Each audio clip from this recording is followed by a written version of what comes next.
Lucas, Kapitulo 22. Malapit na nga ang pista ng mga tinapay na walang lebadura na tinatawag na Paskwa, at pinagsisikapan ng mga pangulong saserdote at ng mga eskriba kung paanong kanilang maipapapatay siya, sapagkat nangatatakot sila sa bayan. At pumasok si Satanas kay Judas na tinatawag na Iscariote, na kabilang sa 12. At siya'y umalis at nakipag-usap sa mga pangulong saserdote at mga punong kawal kung paanong maibibigay niya siya sa kanila. At sila'y nangagalak at pinagkasundo ang bigyan siya ng salapi. At pumayag siya at humanap ng ukol na panahon upang kanyang maibigay siya sa kanila nang hindi kaharap ang karamihan. At dumating ang araw ng mga tinapay na walang lebadura, na noon ay kinakailangang ihain ang Paskwa. At sinugo niya si Pedro at si Juan na sinasabi, "Magsihayo kayo at magsipaghanda kayo ng kordero ng Paskwa para sa atin, upang tayo'y magsikain." At kanilang sinabi sa kanya, "Saan mo ibig na aming ihanda?" At kaniyang sinabi sa kanila, "Narito, pagpasok ninyo sa bayan, ay masasalubong ninyo ang isang lalaki na may dalang isang bangang tubig. Sundan ninyo siya hanggang sa bahay na kanyang papasukan. At sasabihin ninyo sa puno ng sambahayan, 'Sinasabi ng guro sa iyo, saan naroon ang tuluyang aking makakana ng kordero ng Paskwa na kasalo ng aking mga alagad?' At ituturo niya sa inyo ang isang malaking silid sa itaas na nagagayakan. Doon ninyo ihanda." At nagsiparoon sila at nasumpungan ayon sa sinabi niya sa kanila, at inihanda nila ang kordero ng Paskwa. At nang dumating ang oras, ay naupo siya, at ang mga apostol ay kasalo niya. At sinabi niya sa kanila, "Pinakahahangad kung kaning nakasalo ninyo ang kordero ng Paskwang ito bago ako maghirap. Sapagkat sinasabi ko sa inyo, ito'y hindi ko kakanin hanggang sa ito'y maganap sa kaharian ng Diyos." At siya'y tumanggap ng isang saro, at nang siya'y makapagpasalamat, ay sinabi niya, "Kunin ninyo ito at inyong pagbahabahaginin. Sapagkat sinasabi ko sa inyo na hindi na ako iinom mula ngayon ng bunga ng ubas hanggang sa dumating ang kaharian ng Diyos." At siya'y dumampot ng tinapay, at nang siya'y makapagpasalamat, ay kanyang pinagputol-putol at ibinigay sa kanila na sinasabi, "Ito'y aking katawan na ibinibigay dahil sa inyo. Gawin ninyo ito sa pag-alaala sa akin." Gayon din naman ang saro, pagkatapos na makahapon, na sinasabi, "Ang sarong ito'y ang bagong tipan sa aking dugo na nabubuhos ng dahil sa inyo. Datapwat narito, ang kamay ng nagkakanulo sa akin ay kasalo ko sa dulang.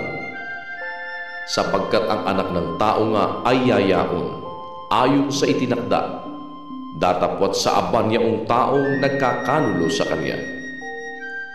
At sila'y nagpasimulang nangagtanungan sa isa't isa kung sino sa kanila ang gagawa ng bagay na ito. At nagkaroon naman ng isang pagtatalo-talo sa gitna nila kung sino kaya sa kanila ang ibibilang na pinakadakila. At kanyang sinabi sa kanila, "Ang mga hari ng mga hentil ay napapapanginoon sa kanila, at ang mga may kapamahalaan sa kanila ay tinatawag na mga tagapagpala. Datapwat sa inyo'y hindi gayon, kundi bagkus ang lalong dakila sa inyo ay maging tulad sa lalong bata, at ang nangumulo ay maging gaya ng naglilingkod. Sapagkat alin ang lalong dakila, ang nakaupo baga sa dulang o ang naglilingkod? Hindi baga ang nakaupo sa dulang? Datapwat ako'y nasa gitna ninyo na gaya niyaong naglilingkod. Datapwat kayo ay yaong nagsipanatili sa akin sa mga pagtukso sa akin. at kayo'y inihahalal kong isang kaharian na gaya nga ng pagkahalal sa akin ng aking Ama, upang kayo'y magsikain at magsiinom sa aking dulang sa kaharian ko, at kayo'y magsisiupo sa mga luklukan na inyong huhukuman ang 12 angkan ni Israel. Simon, Simon, narito, hiningi ka ni Satanas upang ikaw ay maliglig niyang gaya ng trigo. Datapot ikaw ay ipinamanhig ko na huwag magkulang ang iyong pananampalataya. At ikaw, kung makapagbalik ka ng muli, ay papagtibayin mo ang iyong mga kapatid. At sinabi niya sa kanya, Panginoon, nakatalaga akong sumama sa iyo sa bilangguan at sa kamatayan.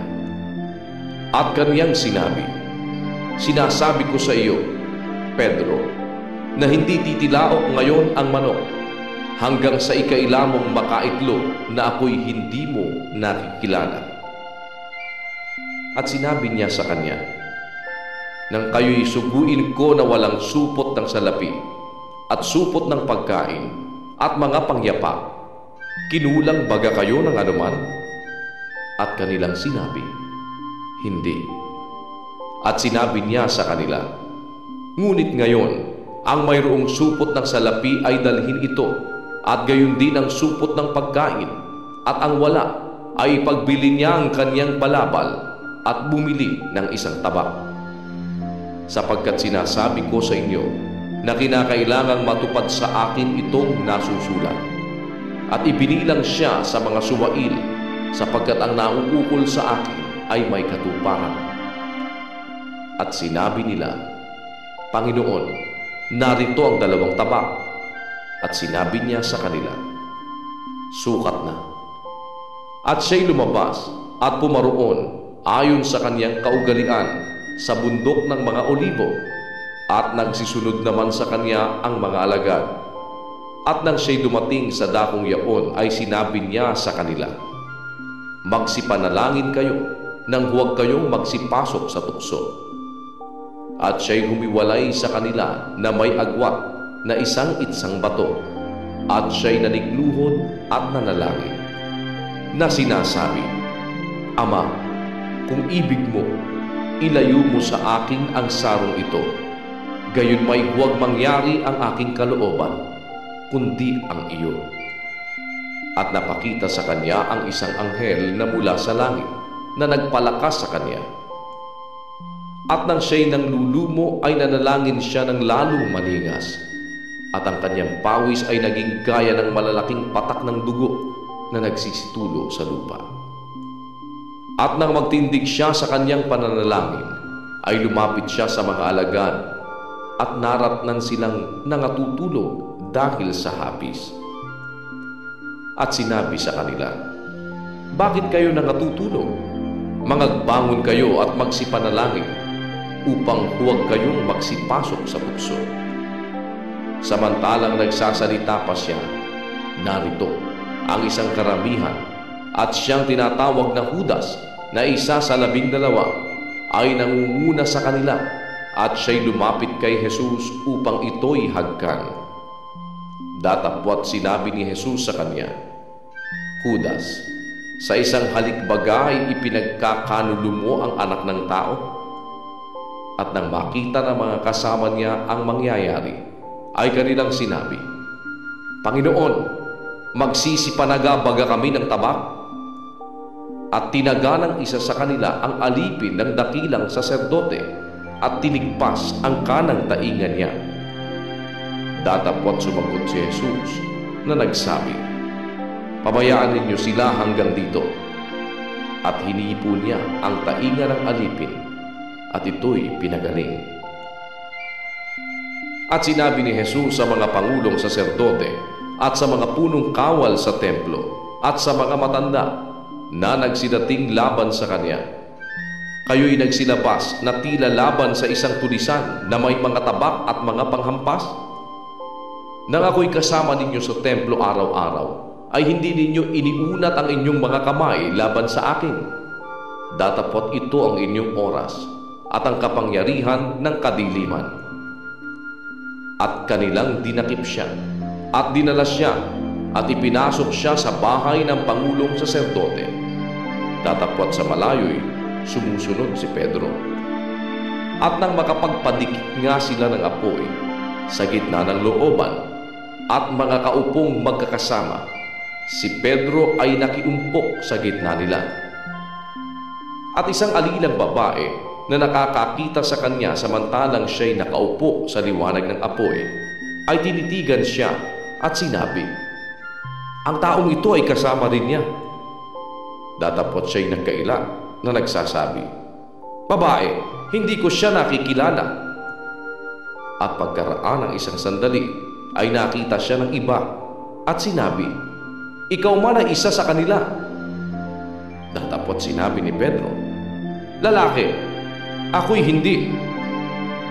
At nang makaraan ng may isang oras, ay pinatotohanan ng iba pa na nagsasabi, "Sa katotohanan, ang taong ito'y kasama rin niya sapagkat siya'y Galileo." Datapot sinabi ni Pedro, "Lalaki, hindi ko nalalaman ang sinasabi mo." At pagdaka, samantalang siya'y nagsasalita pa, ay tumilao ang manok. At lumingon ang Panginoon at tinitigan si Pedro.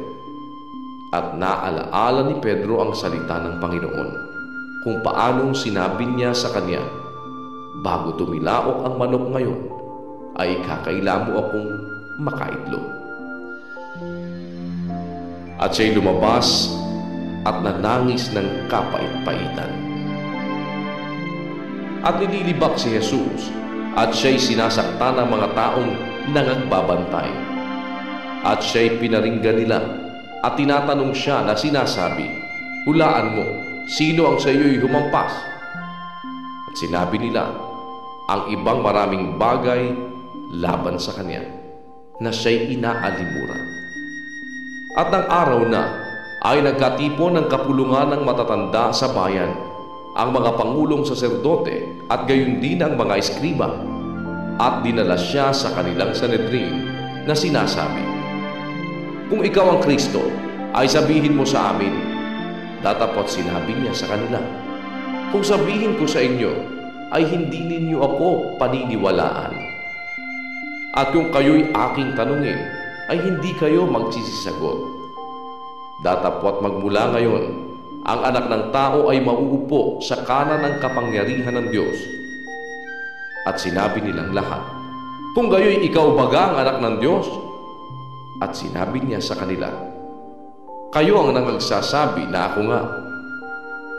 At sinabi nila, "Ano pa ang kailangan nating patotoo? Sapagkat tayo rin ang nangakarinig sa kanyang sariling bibig."